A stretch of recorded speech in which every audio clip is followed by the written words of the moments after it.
Minggu pagi di Yerusalem biasanya penuh kedamaian. Lonceng gereja berdentang lembut, aroma kopi khas Timur Tengah menguar dari kedai-kedai kecil di pasar tua, dan cahaya matahari menembus kaca jendela rumah-rumah kuno. Namun, ketenangan itu buyar dalam sekejap. Langit yang tenang tiba-tiba bergetar oleh raungan rudal balistik jarak jauh. Dalam hitungan detik, sebuah ledakan maha dahsyat mengguncang pusat kota. Getarannya bukan hanya memecahkan kaca, tapi juga memecahkan rasa aman rakyat Israel yang selama ini merasa dilindungi. Ledakan itu bukan sekadar dentuman rudal biasa. Ia seakan dirancang dengan presisi, seolah-olah Iran telah mengintip setiap celah pertahanan Israel. Rudal balistik yang ditembakkan melesat dengan kecepatan menembus langit malam, lalu menghantam tepat sasaran, sebuah gedung pertemuan rahasia di pusat Tel Aviv. Gedung itu bukan sembarang bangunan, melainkan tempat di mana puluhan jenderal dan pejabat tinggi Israel sedang berkumpul untuk merumuskan strategi menghadapi ancaman Iran. Ironisnya, rapat yang diselenggarakan untuk membicarakan pertahanan justru berakhir dengan kehancuran total akibat kegagalan pertahanan itu sendiri. Dalam sekejap, dinding beton yang diklaim tahan ledakan luluh lantak, kaca-kaca tebal berhamburan, tiang baja melengkung terbakar, dan meja rapat besar yang dipenuhi peta operasi kini terbalik di tengah kobaran api. Dentuman pertama langsung melumpuhkan sistem listrik gedung, membuat seluruh ruangan gelap gulita hanya diterangi cahaya merah dari api yang menjalar cepat. Para jenderal yang tadinya berdiskusi dengan nada tegas mendadak menjadi siluet-siluet panik yang berlari mencari pintu darurat. Namun pintu itu justru tertutup reruntuhan beton. Di luar gedung, warga sipil terperangah. Mereka mendengar kabar bahwa Iron Dome, sistem pertahanan udara yang selama ini dielu-elukan sebagai perisai tak tertembus, bahkan tidak sempat meluncurkan satupun pencegat. Radar canggihnya seperti mati suri. Rudal Iran meluncur mulus, seperti anak panah yang tahu tepat kemana ia harus menancap. Para analis militer kemudian menyebut kejadian ini sebagai bukti nyata betapa mudahnya Israel dibutakan oleh rasa percaya diri yang berlebihan. Kebocoran informasi menjadi spekulasi utama. Bagaimana mungkin Iran mengetahui lokasi pertemuan yang sangat rahasia itu? Beberapa pihak menduga adanya intelijen dalam negeri yang membocorkan koordinat. Namun publik dunia maya dengan cepat menjadikannya bahan olok-olok. Mungkin Iran cukup buka Google Maps, cari ruang rapat rahasia Israel, langsung ketemu, tulis seorang pengguna media sosial dengan nada sinis. Humor gelap ini viral, menambah lapisan ironi di tengah tragedi berdarah. Lebih ironis lagi, rapat itu sebenarnya dijadwalkan untuk meninjau kelemahan Iron Dome setelah serangan kecil dari Gaza beberapa pekan sebelumnya. Para jenderal ingin memperkuat pertahanan agar kejadian serupa tidak terulang. Namun takdir berkata lain. Justru ketika mereka sedang menyusun rencana penguatan sistem, kelemahan itu diekspos habis-habisan oleh Iran dalam satu hantaman telak. Seolah dunia ingin menunjukkan bahwa teknologi secanggih apapun tidak ada artinya jika dipimpin dengan kesombongan. Akibat serangan ini, belasan jenderal senior, orang-orang yang selama puluhan tahun menjadi otak strategi militer Israel, lenyap dalam hitungan menit. Kehilangan ini bukan sekadar soal jumlah korban, melainkan juga runtuhnya kepercayaan diri militer yang selama ini menyebut dirinya tak terkalahkan. Kini, di tengah puing-puing gedung yang masih berasap, ironi itu begitu jelas. Rapat tentang pertahanan berakhir tanpa pertahanan. Di balik asap tebal dan suara sirin yang memekakkan telinga, satu nama mencuat dari daftar korban luka parah, Benjamin Netanyahu, Perdana Menteri Israel yang selama bertahun-tahun tampil di panggung internasional, dengan wajah garang dan suara lantang, kini terbaring lemah di ranjang rumah sakit militer. Ironi sejarah seolah ditulis dengan tinta darah. Sosok yang dikenal dengan pidato penuh ancaman yang berulang kali berjanji akan menghancurkan musuh-musuh Israel, kini justru menjadi pasien kritis dengan selang-selang medis menempel di tubuhnya. Saksi mata dari tim medis darurat menggambarkan kondisi Netanyahu begitu mengerikan. Ledakan rudal menghantam sisi gedung tempat ia duduk memimpin rapat. Tubuhnya sempat terpental bersama serpihan kaca dan beton sebelum ditemukan oleh petugas penyelamat dalam keadaan tak sadarkan diri. Saat dibawa keluar, wajahnya penuh darah, tangannya gemetar, dan napasnya tersengal-sengal. Seluruh dunia dikejutkan oleh gambar yang bocor ke media sosial. Netanyahu, yang biasanya tampil gagah dalam jas hitam dan dasi merah, kini tampak lemah dengan wajah pucat, tubuh ditutupi debu, dan mata setengah tertutup. Lebih dari 15 jenderal senior yang hadir di ruangan itu tak selamat. Nama-nama besar yang selama ini menjadi otak strategi militer Israel luluh lantak hanya dalam satu serangan. Mereka adalah figur yang selama ini digambarkan sebagai pilar kekuatan Israel. Kini, dalam hitungan detik, pilar itu runtuh. Militer Israel yang dikenal angkuh dengan sebutan tak terkalahkan, kehilangan otaknya, kehilangan arah, dan kehilangan simbol-simbol kejayaan yang mereka banggakan. Kehadiran Netanyahu di ruang rapat malam itu sebenarnya dimaksudkan untuk memberi semangat, memperlihatkan bahwa ia masih kuat memimpin meski tekanan politik dan sosial makin berat. Namun keputusannya datang langsung ke lokasi rapat yang sangat dekat dengan garis ancaman justru menjadi blunder besar. Kini, rakyat Israel menyaksikan pemimpinnya tak lagi berdiri gagah di podium, melainkan berbaring tak berdaya di ranjang ICU media. Internasional segera membandingkan kondisi ini dengan kejatuhan simbol. Selama puluhan tahun, Netanyahu menjadi wajah agresif Israel, identik dengan kekuatan, provokasi, dan perlawanan tanpa kompromi terhadap musuh. Tetapi kini, wajah yang sama terpampang di layar televisi dunia sebagai korban. Ia bukan lagi sosok yang mengangkat tangan untuk memberi ancaman, melainkan sosok yang tangannya lemah digenggam dokter dan perawat. Di luar rumah sakit, warga Israel menangis, bukan hanya karena takut akan perang lebih besar, tetapi juga karena menyadari bahwa negara mereka sedang menghadapi kekosongan kepemimpinan. Sang simbol kekuatan jatuh, dan bersamanya ikut jatuh pula rasa percaya diri sebuah bangsa. Seakan sejarah berputar cepat dari podium pidato ke ranjang rumah sakit, dari suara lantang ke bisikan doa, dari kebanggaan nasional menjadi simbol rapuhnya sebuah kekuasaan. Dunia menyaksikan dengan terbelalak. Kejatuhan seorang pemimpin besar bisa terjadi dalam sekejap, dan kadang bukan oleh lawan politiknya di parlemen, melainkan oleh hantaman rudal yang datang dari langit. Tragedi yang menewaskan belasan jenderal dan membuat Benjamin Netanyahu terbaring kritis ternyata tidak hanya meninggalkan luka mendalam bagi Israel, tetapi juga membuka banjir satair dan humor gelap dari seluruh penjuru dunia. Ironi ini muncul bukan karena manusia kehilangan empati, melainkan karena selama bertahun-tahun Israel dikenal arogan, menertawakan penderitaan orang lain, khususnya rakyat Palestina. Kini, ketika giliran mereka yang tersungkur, dunia justru melihat celah untuk menyindir balik dengan tawa getir. Di media sosial, komentar-komentar sinis bermunculan secepat kilat. Salah satu yang paling viral berbunyi, Iron Dome ternyata lebih mirip antivirus laptop yang tidak pernah diupdate. Begitu ada virus baru, langsung kebobolan. Ribuan orang menertawakan analogi itu, menyamakan sistem pertahanan udara Israel dengan software murahan yang gagal melindungi komputer dari serangan malware. Humor itu menyebar ke berbagai platform, menjadi meme yang dipadukan dengan gambar rudal Iran, diberi label Trojan Horse, dan Iron Dome digambarkan sebagai pop-up. Error Windows kuno. Ada pula lelucon lain yang menyindir kegagalan intelijen Israel. Seorang pengguna menulis, Google Maps Iran pasti punya pin lokasi rapat rahasia, lengkap dengan review bintang 5. Cuitan itu dibarengi gambar editan peta digital dengan label Meeting Room for Zionists, open until 9 p.m. Komentar, seperti ini memang terdengar kasar, tetapi justru memicu gelombang tawa di kalangan netizen yang selama ini hanya bisa mengelus dada melihat keangkuhan militer Israel. Di dunia Arab, satire mengambil bentuk yang lebih pedas. Seorang jurnalis menulis, ternyata rapat keamanan Israel hanya seaman warung kopi di kampung kami. Bedanya, kalau warung kopi diserang, pemiliknya masih bisa buka lagi besok. Kalau gedung rapat Israel, jadi abu.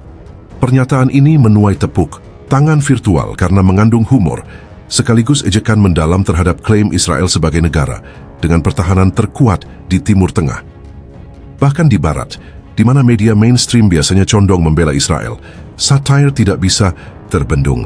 Kartunis politik menggambar Netanyahu dengan wajah babak belur, dikelilingi jenderalnya yang berlarian panik, sementara sebuah rudal Iran digambarkan sebagai undangan rapat yang datang tepat waktu.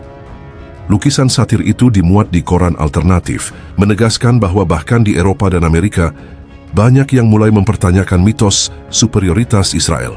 Humor gelap ini bukan sekadar hiburan. Ia adalah refleksi psikologis dunia yang selama ini merasa muak dengan standar ganda Israel. Ketika Palestina dibom, Israel menertawakan korban dengan klaim pertahanan diri. Tetapi ketika Tel Aviv dihantam, kini dunia yang menertawakan balik. Satair ini menjadi cara masyarakat global menyeimbangkan rasa keadilan meski dengan cara pahit, dan pada akhirnya sindiran itu justru lebih menyakitkan bagi Israel ketimbang rudal itu sendiri. Rudal hanya meruntuhkan gedung, tetapi humor gelap meruntuhkan harga diri. Israel mungkin bisa membangun kembali dinding beton dan sistem pertahanan, tetapi bagaimana membangun kembali martabat ketika dunia sudah mengolok-olok mereka seperti badut di panggung global? Itulah pertanyaan yang kini menggantung, lebih menusuk daripada dentuman ledakan itu sendiri. Ledakan rudal yang mengguncang Tel Aviv bukan hanya meruntuhkan sebuah gedung pertemuan rahasia, tetapi juga merobek jantung kehidupan sipil kota itu. Begitu dentuman pertama terdengar, suasana damai Minggu pagi seketika berubah menjadi kepanikan massal. Jalan-jalan yang sebelumnya dipenuhi pejalan kaki, keluarga yang baru keluar dari sinagoga, dan anak-anak yang berlarian di taman kini dipenuhi jeritan, tangisan, dan suara kaca pecah. Kaca jendela apartemen di radius 2 km hancur berkeping-keping, jatuh berhamburan menimpa jalan. Puluhan mobil yang terparkir di sisi trotoar langsung berubah menjadi puing. Alarmnya meraung panjang.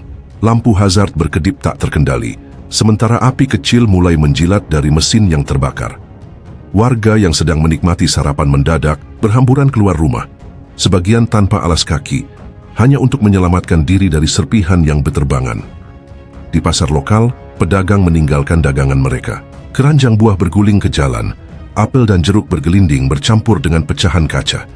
Seorang ibu terlihat berteriak histeris mencari anaknya yang terpisah di tengah kerumunan. Sementara itu, seorang pria tua tersungkur di tanah, lututnya berdarah, tetapi tetap mencoba menyeret tubuhnya ke tempat aman. Adegan-adegan ini direkam ponsel warga, lalu menyebar cepat di media sosial, menjadi bukti betapa serangan itu bukan hanya militer yang jadi korban, tetapi juga kehidupan sipil yang luluh lantak. Kebisingan tak tertahankan. Sirin ambulans dan mobil pemadam kebakaran meraung saling bersahutan, namun kalah keras oleh teriakan orang-orang yang panik. Bau mesiu bercampur dengan asap kebakaran menyesakkan dada. Debu beterbangan menutupi langit biru, sehingga Tel Aviv tampak seperti kota dalam film kiamat.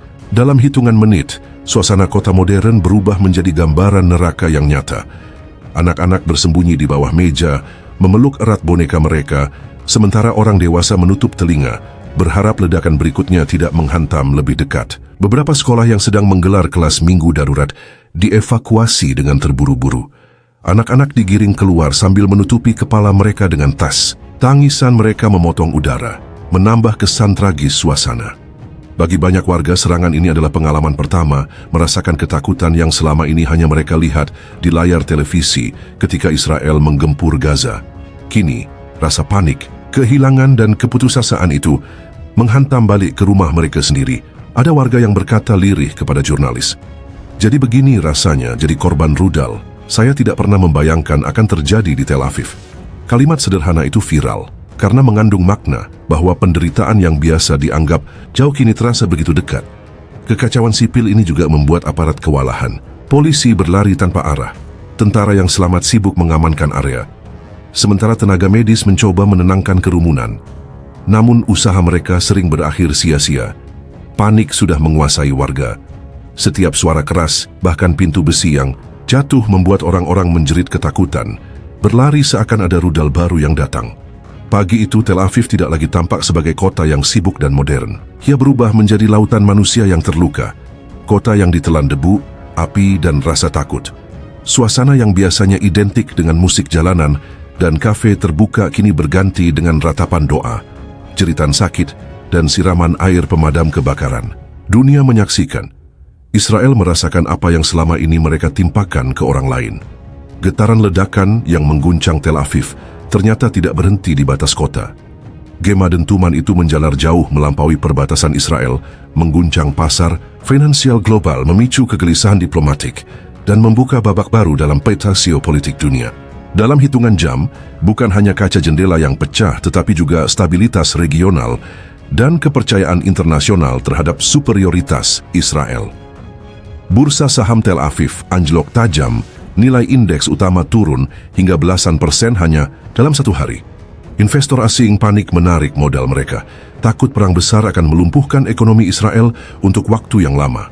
Di New York dan London, pasar saham global ikut bergolak, Sementara harga minyak mentah dunia melonjak drastis, negara-negara pengimpor minyak besar seperti Jepang dan Korea Selatan mulai mengeluarkan peringatan darurat karena jalur distribusi energi di Timur Tengah berpotensi terganggu bila konflik semakin membesar. Amerika Serikat menjadi pihak pertama yang mengeluarkan pernyataan resmi. Gedung Putih menyebut serangan Iran sebagai tindakan teroris dan berjanji akan mendukung Israel. Namun di balik kata-kata keras itu, jelas ada kepanikan. Analis politik menilai Washington sedang dihantui dilema besar.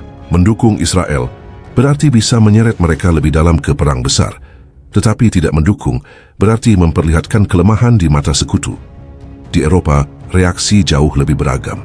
Inggris dan Jerman secara resmi mengecam serangan Iran, tetapi nada mereka terdengar jauh lebih datar dibandingkan biasanya. Prancis menyerukan sidang darurat Dewan Keamanan PBB, namun banyak negara anggota yang justru menolak menyalahkan Iran secara sepihak. Rusia dan Tiongkok dengan tegas menyatakan bahwa serangan tersebut adalah respon alami terhadap agresi Israel selama ini di Gaza dan Suriah. Dukungan terbuka ini membuat Israel semakin terpojok secara diplomatik, karena untuk pertama kalinya, narasi Israel sebagai korban tidak lagi diterima bulat-bulat oleh dunia. Di dunia Arab, suasana justru berbanding terbalik. Jalan-jalan di Beirut, Damaskus, dan bahkan beberapa kota besar di Mesir dipenuhi warga yang merayakan dengan kembang api dan sorak-sorai. Media lokal menayangkan liputan langsung tentang euforia masyarakat yang melihat serangan itu sebagai kemenangan moral atas musuh yang selama ini menindas. Di Gaza, meskipun warga masih bergulat dengan luka akibat bombardir Israel, banyak yang menyambut kabar ini dengan doa syukur. Akhirnya, langit membalas untuk kami. Organisasi internasional pun ikut bersuara. Sekretaris Jenderal PBB menyerukan gencatan senjata segera dan memperingatkan bahwa jika eskalasi terus berlanjut, seluruh kawasan bisa terseret dalam perang skala penuh. Namun seruan itu terdengar lemah, tenggelam oleh riuhnya komentar publik dunia maya, yang sebagian besar justru menyambut jatuhnya Israel dengan sorak-sorai satir. Efek domino ini menegaskan satu hal, serangan Iran bukan sekadar peristiwa lokal, melainkan gempa geopolitik yang mengubah persepsi global. Israel yang selama ini dipandang sebagai kekuatan tak terkalahkan, kini terlihat rapuh. Dunia menyaksikan bahwa bahkan negara dengan pertahanan paling canggih bisa runtuh hanya dalam satu malam. Dan pertanyaan besar yang kini menghantui semua pihak adalah, apa langkah Israel berikutnya? Apakah mereka akan menahan diri atau justru membalas dengan kekuatan yang lebih besar, menyeret seluruh Timur Tengah dalam kobaran api? Serangan rudal Iran yang melumpuhkan Tel Aviv tidak hanya meninggalkan puing dan korban, tetapi juga meletakkan dunia di persimpangan sejarah yang berbahaya. Di balik kabut asap yang masih menggantung di atas gedung-gedung yang terbakar, pertanyaan besar menggantung di udara. Apa langkah Israel berikutnya? Militer Israel yang dikenal dengan moto tak terkalahkan, kini berada dalam dilema eksistensial. Di satu sisi, tekanan publik dalam negeri mendesak balas dendam secepatnya. Warga yang marah menuntut pemerintah melancarkan operasi militer besar-besaran terhadap Iran. Barisan nasionalis ekstrim bahkan berteriak di jalanan Tel Aviv, balas dengan nuklir.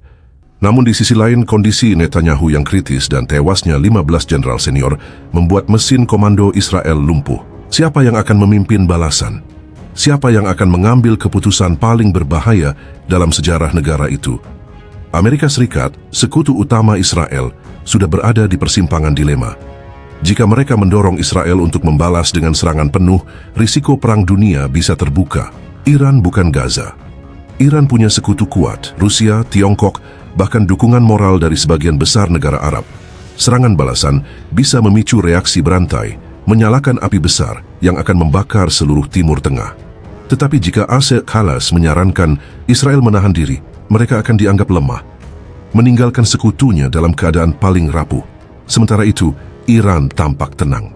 Para pejabat Teheran mengeluarkan pernyataan singkat, kami hanya merespons kejahatan Israel. Jika mereka membalas, kami sudah siap untuk babak berikutnya. Kalimat itu sederhana, namun seperti undangan duel di medan perang yang lebih luas. Dunia membaca sikap ini sebagai sinyal bahwa Iran tidak gentar, justru semakin percaya diri setelah sukses mempermalukan Tel Aviv.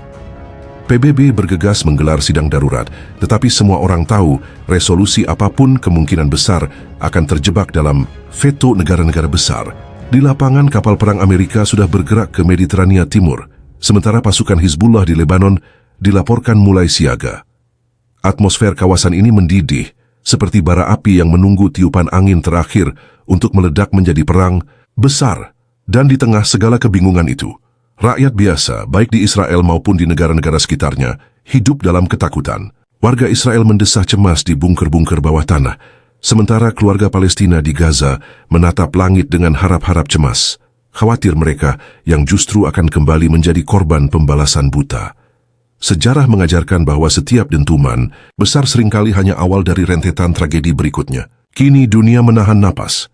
Apakah Israel akan melancarkan balasan brutal, membuka pintu bagi perang regional, atau bahkan perang dunia? Ataukah mereka justru akan dipaksa menelan kekalahan terbesar dalam sejarah mereka? Jawabannya belum datang. Namun satu hal pasti, minggu pagi itu dari aroma kopi yang damai hingga jeritan sirin yang memilukan telah mengubah peta politik dunia. Dan semua mata kini menatap satu titik yang sama, Tel Aviv, sambil bertanya dengan cemas, apakah besok kita akan menyaksikan perang terbesar abad ini?